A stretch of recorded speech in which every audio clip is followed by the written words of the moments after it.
Season 3 of Death Battle is widely regarded as the worst season of the series, and it's not hard to see why.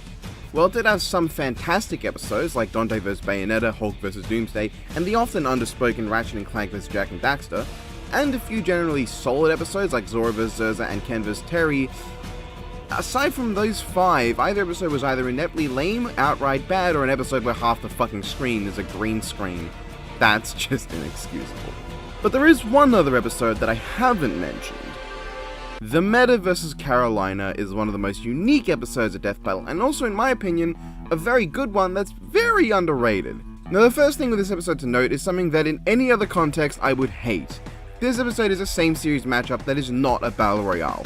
Normally I really dislike these. It feels like a waste to use a character on another from the series, and usually there's a clear answer that requires no thought. For instance, Space Godzilla vs Destoroyah is a senseless matchup where Destoroyah can tank more powerful versions of the atomic breath that two-shot Space Godzilla.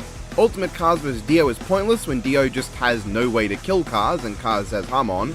And Krillin vs Yamcha is just sad. Now battle royales usually are different. There are some, like the Fantastic Four Royale, which fall into the category of there being just an outright canon answer. Like Sue Storm is just outright the strongest of them all and it's not even close.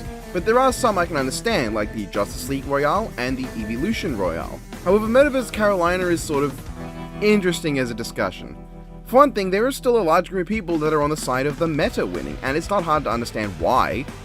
If these two people weren't from the same series, Meta would probably win. After all, if you ignore the fact they're from the same series, you've got two characters with equal stats, but one can stop time and the other has no useful hacks whatsoever. Pretty obvious who would generally be considered the winner there. I know Rooster Teeth apparently said, yeah, it's true, Carolina would win, but I would not fucking trust this company to know enough about their characters to make that claim. They barely remember how aura and semblances work, and I unironically know more about the RWBY timeline than they do, because I've actually gone through the trouble of making one. Regardless, who won this episode isn't important, has no bearing on why I think it's quite good. This episode does something few episodes, especially nowadays, ever do. It stands out, and in a good way. This episode plays out as an actual episode of Red vs. Blue, with a narrative to it, kind of. We begin with Griff and Simmons in a classic Red vs. Blue situation. Actually, it starts with Vic, but I always forget that ever happens. Standing around doing nothing of value while arguing with one another. They want to know who'd been in a fight between Meta and Carolina. Then Caboose shows up and somehow introduces them to Wiz and Boomstick in their first, second, third on-screen appearance. Then in Universe, Wiz and Boomstick basically put on these analyses for the characters. Now, Tucker, Church, and Donut don't appear outside of archive footage or the fight in the episode, but honestly, I think that's fine. Sticking with Griff, Simmons, and Caboose is good enough in my eyes. It's believable that they didn't run around gathering all the other people at Blood Gulch to just watch a slideshow. And this format is what helps the episode work, as this episode has the first and best cutaway gags across the series. For one, they're fairly distinct, but there is a core theme: abusing Griff. The first is a box standard one, the second has some funny dialogue from the characters and basic misdirection, and the third one has Griff trying to run away. Good rule of 3. The other cutaway gags are Wiz and Boomstick being asked where they got the footage, lampshading the illogicalness of this analysis happening in canon, and then Griff and Simmons having one of the biggest twists of their show which they weren't present for revealed to them, which I just like because it doesn't need to be there, but it makes sense and it is decently funny. Then Griff gets smacked. It's fairly good, entertaining, and funny. I like this analysis. The fight is also really solid, scored by the incredible Slingshot, or Sting Shot if you're watching the Red vs. Blue version, which just adds a few extra seconds at the end.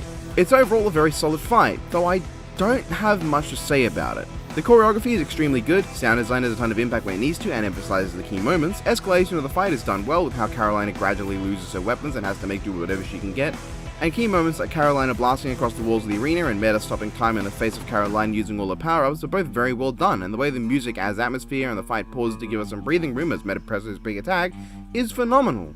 The ending, meanwhile, I know it's sort of controversial, but I don't mind that much. Sure, from what I know, Meta at his best would not have been distracted for this long, and the fact that Meta has so much time to see Carolina pointing the gun at him and doesn't move while Church says a full sentence is really stupid, but okay, yeah, the death is really stupid. But I get what it was trying to do. It's trying to show the difference between how the two freelancers use their AIs. Even if characters weaker than Meta have survived Bruce Shot grenades to the face before.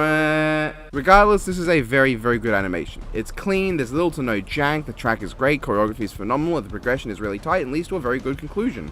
I like seeing the Reds reacting with surprise and even disagreeing. I also really like Sider's little cameo at the end. It's by far the best dad joke we've got in the series.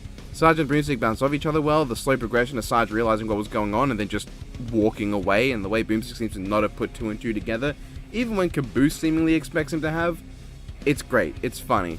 I also like how when Griff disagrees with the result, Wiz goes full versus debater mode and just insults him instead of actually arguing. Overall, Metaverse Carolina is a very solid episode and definitely underrated.